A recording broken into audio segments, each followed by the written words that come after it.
Si vous dirigez une entreprise qui paie ou encaisse à l'international, vous avez peut-être déjà entendu les mots Bitcoin et stablecoin. Et il y a beaucoup de chances que, comme beaucoup de dirigeants que je rencontre, vous ne sachiez pas exactement ce que c'est, ni surtout ce que ça change pour vous. C'est normal. Personne ne vous a expliqué ça dans un langage d'entreprise, sans jargon, sans militantisme. Alors aujourd'hui, je prends 10 minutes pour poser les bases proprement. À la fin de cette vidéo, vous saurez ce que sont ces outils, lesquels comptent pour une entreprise, qui les utilise déjà et si c'est légal, comptable et faisable chez vous. Si vous me découvrez dans cette vidéo, je suis Elodie, j'ai fondé Effet 21 Conseil pour permettre aux entreprises de payer et être payées à l'international à moindre frais et rapidement. Commençons par les stablecoins. Un stablecoin, c'est tout simplement une version numérique d'une monnaie classique. Un stablecoin en dollars vaut $1. Un stablecoin en euros vaut €1. Aujourd'hui, demain, le mois prochain. Sa valeur ne bouge pas parce qu'il est adossé à cette monnaie avec des réserves derrière. Les stablecoins sont émis par des entreprises privées régulées et servent à payer et être payés, qu'on soit un particulier ou une entreprise. À titre d'exemple, il y a l'USDT qui réplique le dollar. C'est le stablecoin le plus utilisé, émis par la société Tether. Son dauphin est l'USDC, émis par Circle, un concurrent de Tether. Certaines banques émettent leur propre stablecoin, c'est le cas de la Société Générale avec l'EuroCV qui réplique l'euro. Une entreprise peut utiliser les stablecoins pour régler un fournisseur hors de la zone euro par exemple. La différence avec un virement bancaire classique, c'est l'infrastructure. Au lieu de passer par la chaîne de banque correspondante, le stablecoin circule sur une blockchain, ce qui permet d'effectuer des transferts en quelques minutes à toute heure, y compris le week-end. Même valeur qu'un euro ou un dollar, mais une vitesse et un coût complètement différents. Voilà l'idée à retenir. Le stablecoin, c'est de l'argent classique qui circule sur une infrastructure plus rapide et moins coûteuse. Maintenant, Bitcoin, c'est différent. Bitcoin n'est pas adossé à une monnaie, sa valeur varie parfois beaucoup. Mais il a une propriété que rien d'autre n'a. Personne ne peut le bloquer, le geler ou en refuser le passage. Aucune banque, aucun État, ce qui n'est pas le cas des stablecoins. Bitcoin et stablecoin répondent à deux besoins différents. Et c'est en les comprenant qu'on voit comment ils se complètent. Un stablecoin, c'est l'outil du quotidien. Sa valeur ne bouge pas, donc c'est idéal pour régler un fournisseur, encaisser une recette, faire circuler l'argent entre les filiales d'un même groupe. Dans la grande majorité des cas, pour une entreprise, c'est le stablecoin qu'on utilise. Bitcoin, lui, a deux usages. C'est d'abord un actif de réserve sur le long terme, dans une logique de patrimoine, pour ceux qui en assument la volatilité, mais c'est aussi, et on l'oublie souvent, un rail de paiement de dernier recours. Sur certaines zones difficiles, pensez à des pays d'Afrique centrale où les banques se retirent, ou à des corridors où aucun stablecoin n'est disponible, Bitcoin est parfois le seul moyen de faire arriver l'argent parce que justement personne ne peut l'arrêter. Donc les deux se complètent, le stablecoin pour la stabilité au quotidien, Bitcoin pour conserver de la valeur ou pour passer là où plus rien ne passe. Selon votre situation, on utilise l'un ou l'autre ou même les deux. À ce stade, vous vous dites peut-être tout ça c'est marginal, c'est expérimental. C'était vrai il y a quelques années, ça ne l'est plus aujourd'hui. Regardons les chiffres. Le marché des stablecoins pèse aujourd'hui plus de 300 milliards de dollars, en hausse de plus de 50% sur l'année 2025. Et si on regarde uniquement les paiements réels, hors spéculation, les estimations tournent plutôt autour de 350 à 550 milliards de dollars. Une banque internationale, Standard Chartered, anticipe que le secteur atteindra 750 milliards de dollars d'ici fin 2026.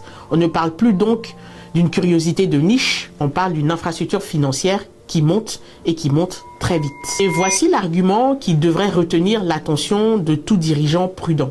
Ce ne sont pas les startups qui se lancent, ce sont les institutions les plus établies, les plus conservatrices du paiement mondial. Numéro 1, Western Union. 175 ans d'existence, présente dans plus de 200 pays. En 2026, l'entreprise a lancé son propre stablecoin en dollars et l'usage est parlant. Western Union s'en sert d'abord en coulisses comme alternative au réseau SWIFT pour les transferts en temps réel. Son PDG l'a lui-même indiqué. Les stablecoins ne sont pas une menace, c'est plutôt une opportunité. Visa. Fin 2025, Visa a lancé le règlement en stablecoin aux États-Unis, après l'avoir testé dès 2021.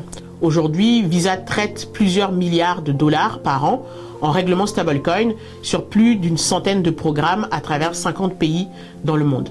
Mastercard. Début 2026, Mastercard a racheté une entreprise spécialisée dans les paiements en stablecoin pour près d'1,8 milliard de dollars, en constatant que ses usages avaient déjà dépassé les 350 milliards de dollars en 2025. Et même Stripe, l'un des plus gros processeurs de paiement en ligne au monde, a racheté dès 2024 une entreprise spécialisée dans les paiements transfrontaliers en stablecoin. Et le mouvement s'accélère. Selon plusieurs sources de presse, ces mêmes géants envisageraient même de s'associer pour lancer une plateforme commune dédiée aux stablecoins. Au moment où je tourne cette vidéo, ce n'est pas encore officiel, mais le seul fait que ce soit sur la table en dit long sur la direction que prend le secteur. Western Union, Visa, Mastercard, Stripe, quand les plus grands noms du transfert d'argent et des paiements investissent des milliards dans cette technologie, la question n'est plus de savoir si c'est sérieux. La question, c'est si vous faites du commerce international, e-commerce inclus, c'est de savoir quand et comment l'intégrer dans votre entreprise. Pourquoi est-ce que ça concerne particulièrement les entreprises qui font du commerce international? Parce que c'est précisément là que l'infrastructure bancaire classique fait le plus mal. Sur les corridors secondaires, l'Europe vers l'Afrique francophone, le Canada vers la zone CFA, les paiements sont chers, lents et passent par une cascade d'intermédiaires.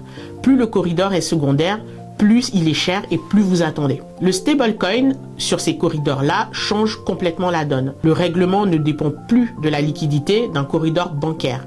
L'argent part et arrive le jour même à un coût qui ne suit plus la géographie. C'est exactement le problème que vivent les importateurs et exportateurs vers l'Afrique, le Moyen-Orient ou encore Maurice. Tout ça, c'est bien beau, mais la question la plus importante pour une entreprise, c'est est-ce que c'est légal? Est-ce que mon comptable saura le traiter? Est-ce que c'est carré fiscalement?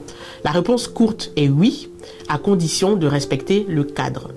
En Europe, depuis le règlement MiCA, les actifs numériques sont encadrés. Des stablecoins comme l'USDC de Circle ou l'EuroCV de la Société Générale sont conformes au cadre européen. Pour un corridor de paiement, il faut regarder la réglementation de départ et la réglementation d'arrivée, car il n'y a pas de cadre commun pour tous les pays. Cependant, il y a un point qui revient dans toutes les juridictions, c'est la lutte contre le blanchiment d'argent et le financement du terrorisme. Pour aller plus loin sur le cadre précis de votre corridor, j'ai rédigé des notes de synthèse réglementaires corridor par corridor. J'ai analysé 4 corridors, Afrique-Europe, Afrique-Canada, Maurice-Europe et Maurice-Afrique. Ces notes posent le cadre des deux côtés. Le lien se trouve en description de cette vidéo. Si vous décidez d'explorer cette voie, voici à quoi ça ressemble concrètement. On ne bascule jamais tout d'un coup, on procède étape par étape comme je le fais avec les clients que j'accompagne. D'abord, on cartographie vos flux, on chiffre ce que vous coûtent vraiment vos paiements internationaux actuels. Ensuite, on identifie le ou les corridors où le gain est réel. On teste sur quelques transactions en parallèle de votre banque sans rien couper.